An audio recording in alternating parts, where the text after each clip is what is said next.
So tomorrow is D-Day for municipalities around the country to meet and elect office bearers, including executive mayors and council speakers. That's as some political parties are still scrambling to finalise their coalitions and are yet to announce mayoral candidates for hung municipalities. For more on what we can expect today, we're joined now by the editor of the Africa papers at Good Governance Africa, Richard Jurgen. Richard, good morning to you once again. Thanks so much for joining us so early on a Monday morning. So here we are, several hung municipalities. They're set to conduct their first council meetings. No solid coalition agreements in sight. Yes, it's a somewhat surprising situation. If you'd asked me a few years ago, even certainly 10 years ago, whether we would see this kind of landscape emerging in South African politics, I would have probably been surprised that you asked the question even. We're in a second wave of coalition formation now.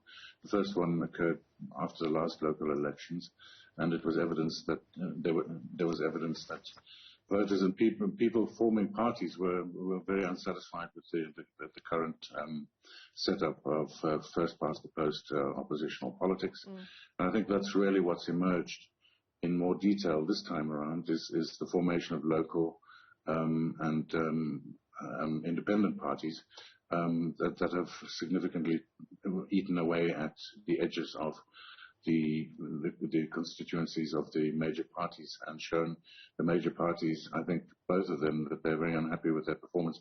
I have to say for different reasons. Yeah. Obviously, there was a large fall away of ANC voters, and that's a clear indication that the people who supported the party for so many years are very unhappy with its record of simply failing to deliver services.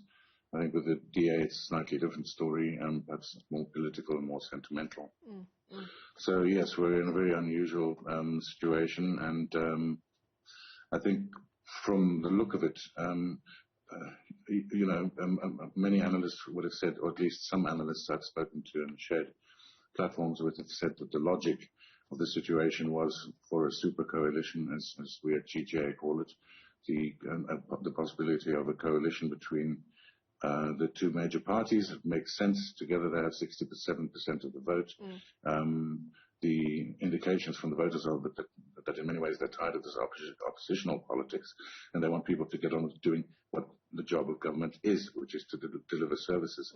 However, as we've seen on the ground, there's been a huge move in another direction, and we're probably seeing a fragmentation of the South African political landscape, which includes the negotiations for the metros that you mentioned just now. So, Jurgen, I mean, in the build-up to the municipal polls, this is what we were talking about. The focus has to be on service delivery. And that really was what political parties sold us on. When they were campaigning, all of them were going out to say, we're better than this party because our focus is on service delivery. This is how we are going to make the community where you live in better. We're going to sort out the refuse problems. We're going to sort out the sewage running down your streets. I mean, the fact that they've not been able to get the coalition discussion sorted out in the weeks they've had since the municipal poll election results were declared, does it mean that parties still, no matter what they will tell you, they're still politicking and they're not really focused on the people? I think that's a very good question, and I think the short answer is yes. Our analysis at GGA is that there's three issues involved here. There's the interests of the political parties as organizations, that is to say, the interests of the people who work for those organizations. Then there's the interests of those parties as they are supposed to be in terms of who they represent. And then, of course, there's the interest of the country. And it doesn't appear that the last two factors are particularly involved in the calculations of the parties at the moment. It's all about the organization. One does see claims that people are taking their decisions on the basis of what the voters say, but who's to say what that is, since the voters aren't there and they've already voted? I think very few people will be fooled by that. I think this is very much more institutional politicking of the old sort, and it's exactly the kind of thing that I think many voters have indicated a dispatience with. let's talk about what unfolded over the weekend insofar as coalition agreements are concerned. Were you surprised that the DA pulled out of its coalition deals that it made with smaller parties, for example, in the city of Johannesburg?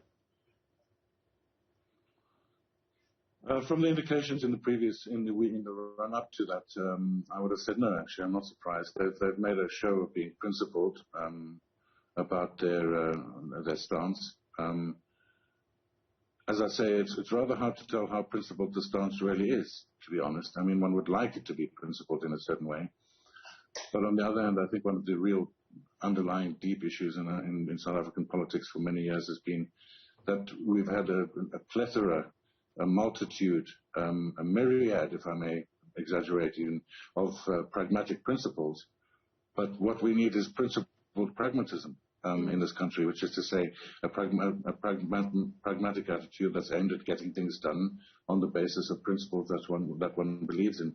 And quite honestly, I don't see much principle around to be believed in beyond what looks like it'll be adjusted next week for electoral purposes. Yeah, there's a lot of discussion, particularly over the weekend, reporting some of the newspapers leading with the fact that the collapse of these coalition talks may well have handed metros like Gauteng, like Johannesburg, Tshwane and Ekurhuleni to the ANC when the discussion had been that these smaller parties would come together specifically with the aim of keeping power out of the hands of the governing party. Yeah, I think there's a lot to that. And there's several factors to this too. One must be clear that some of the coalition parties now in operation are quite new to the scene. I've seen some comments that the level of negotiation and the quality of negotiation as regards coalitions has been poor, to say the least. On the other hand, people have had very little experience of this, and I think people are building up that experience as they go, certainly the smaller parties. So I think it's a little hard to say that they should have jumped in to coalition politics as if they were seasoned veterans capable and used to dealing with coalitions. What I do think is that we're going to have to start dealing with them and build them into our understanding. To your question, yes, it certainly benefited the ANC, I think, and that's probably one of the biggest miscalculations made by the opposition. Yeah. And if we do get into a situation where we have an election rerun, how much more might that benefit the governing party as well, given how the smaller parties have made a mess of coalition talks? Well, that's very hard to say. I mean, we saw the turnout for the local election this time around was lower than it had ever been. That was in itself an indication of something, and one must be careful not to read too much into these things. But there was clearly an indication of voter apathy and voter anger, the two together. Whether we'll see a higher turnout than the last one or a low one, we'll have to wait to see. I suspect probably a low one, even because people are sick of, as you said, the politicking. They want, I think the simple version of all this is that people are tired of the politicking and they want real politics. They want principles that work and not principles that turn out to be changeable the next time you go around the corner. Absolutely. Richard, let me thank you for your time this morning. Thanks so much for talking to us here on the AM Report as we track the story around municipalities. Tomorrow is, of course, D-Day around the country to meet and elect office bearers, including executive mayors and council speakers. He's the editor of the Africa papers at Good Governance Africa, Richard Jurgen.